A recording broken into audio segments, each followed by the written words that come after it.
I'm going to talk to you about Daoism, which is one of the principal forms of Chinese philosophy, as it were the opposite number of Confucianism. For these two ways of thought lie at the roots of Chinese civilization, both of them having a kind of common origin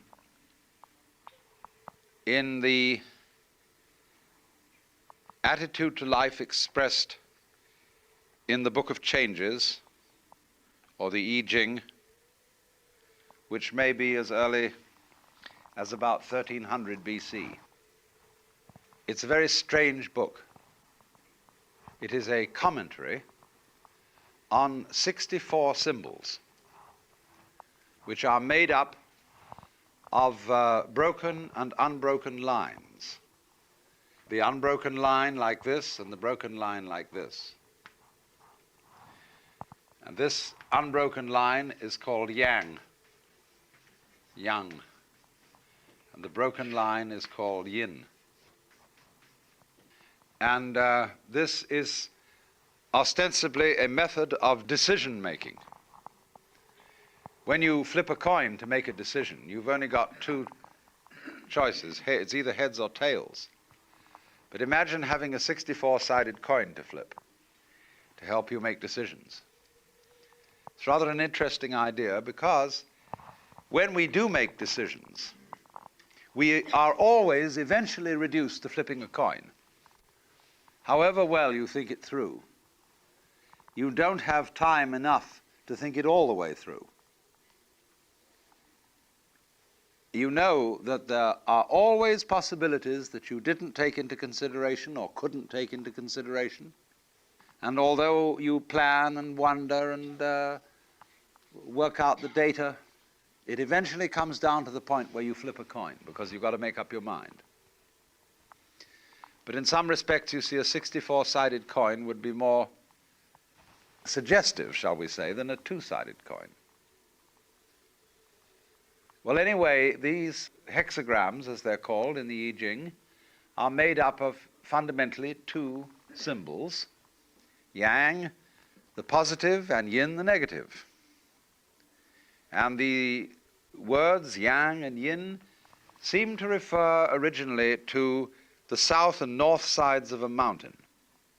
The south side is the sunny side, the north side the shady side. And note that you cannot possibly have a one-sided mountain. And therefore it's always understood that the yang and the yin are the explicit differences of an implicit unity. The poles. Yang is called male, yin is called female. And so they constitute a unity. Behind this unity is something represented by an empty circle, which is called Tai Chi, the great ultimate. The word Chi refers to the ridgepole of a roof, on which, of course, the two sides of a roof depend, on which they are propped together, like the two sticks that I talked to you about, which support one another. Take one away, the other collapses. So underneath the whole philosophy of China, there lies this recognition of the polarity of the universe, that the opposites go together, or as Lao Tzu puts it in the second chapter of his book, the Tao Te Ching, when all the world understands beauty to be beautiful, there is already ugliness. When all the world understands goodness to be good, there is already evil. For to be and not to be arise mutually. Neither one is before or after the other. They come into being together. So now, when it comes to Daoism, this is a point of view that becomes explicit in Chinese history probably in the neighborhood of 400 BC. It used to be said that Lao Tzu, Laotzu, was originally thought to have been a contemporary of Confucius, who lived between 6 and 500 BC. But the general weight of scholarly opinion today is that the Lao Tzu book is about 400. And the book is called the Tao De Jing, because again, there's no apostrophe after the T, so it's pronounced De, and Jing, there is no apostrophe after the CH, so if there were, it would be pronounced Ching, but it's Jing, like a J. And so Jing in Chinese means a classical book or scripture. Dao is usually translated the way, but I would prefer to call it the course of nature. And De means virtue, but in the sense that we use the word virtue when we say the healing virtue of a plant. It has a magical connotation, or a connotation of power and peculiar skill, of Dao and De, and it is written by Lao Tzu, which means the old boy. The legend, of course, is that Lao Tzu was the librarian of the imperial court, who, when he became an old man and sick of the intrigue of court life, decided to vanish into the mountains. But he was detained at the city gate by the captain of the guard, who said, "Sir, we cannot lose you without your leaving behind some record of your wisdom." And so he prevailed upon him to sit in his gatehouse and write down this book, which is a very short, laconical book, and it is divided into two main sections, one about Dao and one about De.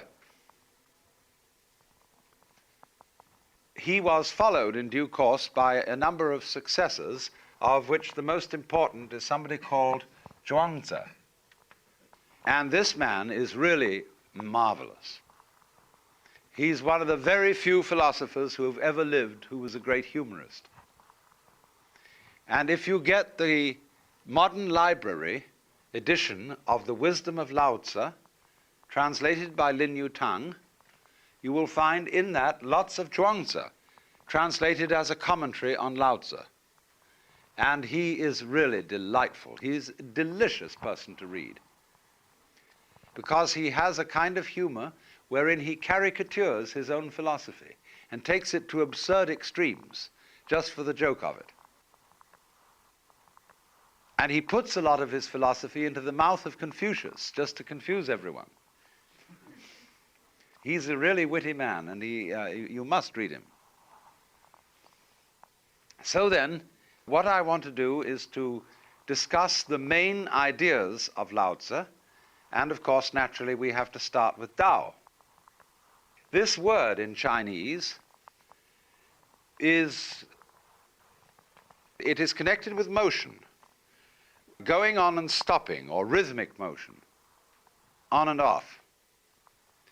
And this other part of the character here means intelligence. So you've got intelligent motion, the course of nature. But the character also means to speak. And so it's rather like the Greek logos. The first verse of Lao Tzu's book starts out by saying something that you really can't translate. Dao can do, can be. Again, Dao. The Dao which can be Dao, not. This character means regular or eternal, Dao. And so we normally translate this, the Dao which can be spoken is not the eternal Dao. It could mean also the way which can be weighed, traveled, is not the regular way. But most commentators agree to the first translation. The Tao which can be described is not the eternal Tao. Then why go on to write a book about it? Well, consistency is a virtue of small minds.